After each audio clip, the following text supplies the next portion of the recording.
जय श्री कृष्णा। राधे राधे। आश्विन माह शुक्ल पक्ष पापाकुशा एकादशी व्रत कथा। पापाकुशा एकादशी का महत्व। अर्जुन कहने लगे कि हे जगदीश्वर, मैंने आश्विन कृष्ण एकादशी अर्थात इंदिरा एकादशी का सविस्तार वर्णन सुना। अब आप कृपया करके मुझे आश्विन कवार माह के शुक्ल पक्ष की एकादशी के विषय में भी बतलाइए। इस एकादशी का क्या नाम है तथा इसके व्रत का क्या विधान है। इसका व्रत करने से किस फल की प्राप्ति होती है, कृपया यह सब विधि पूर्वक कहिए। भगवान श्री कृष्ण कहने लगे, हे कुंती नंदन, आश्विन माह के शुक्ल पक्ष की एकादशी का नाम पापाकुशा एकादशी है। इसका व्रत करने से सभी पाप नष्ट हो जाते हैं तथा व्रत करने वाला अक्षय पुण्य का भागी होता है। आश्विन शुक्ल एकादशी के दिन इच्छित फल की प्राप्ति के लिए भगवान विष्णु का पूजन करना चाहिए। इस पूजन के द्वारा मनुष्य को स्वर्गलोक की प्राप्ति होती है।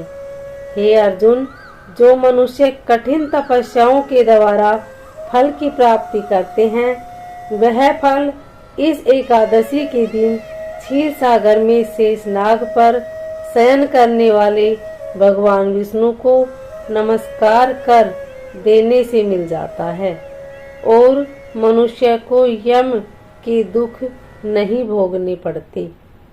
मनुष्य को पापों से बचने का दृढ़ संकल्प करना चाहिए। भगवान विष्णु का ध्यान स्मरण किसी भी रूप में सुखदायक और पापनाशक है, परंतु पापाकुशा एकादशी के दिन प्रभु का स्मरण कीर्तन सभी कलेशों व पापों का शमन कर देता है। पापाकुशा एकादशी व्रत कथा। प्राचीन समय में विंध्य पर्वत पर क्रोधन नामक एक बहेलिया रहता था। वह बड़ा क्रूर था। उसका सारा जीवन हिंसा, लूटपाट, मदपान और गलत संगति पाप कर्मों में बीता। जब उसका अंतिम समय आया तब यमराज के दूत बहेलिये को लेने आए और यमदूत ने बहेलिये से कहा कि कल तुम्हारे जीवन का अंतिम दिन है, हम तुम्हें कल लेने आएंगे। यह बात सुनकर बहेलिया बहुत भयभीत हो गया और महर्षि अंगिरा के आश्रम में पहुंचा और महर्षि अंगिरा के चरणों पर गिरकर प्रार्थना करने लगा, हे ऋषिवर, मैंने जीवन भर पाप कर्म ही किए हैं। कृपया कर मुझे कोई ऐसा उपाय बताएं जिससे मेरे सारे पाप मिट जाएं और मोक्ष की प्राप्ति हो जाए। उसके निवेदन पर महर्षि अंगिरा ने उसे आश्विन शुक्ल की पापाकुशा एकादशी का विधि पूर्वक व्रत करने को कहा।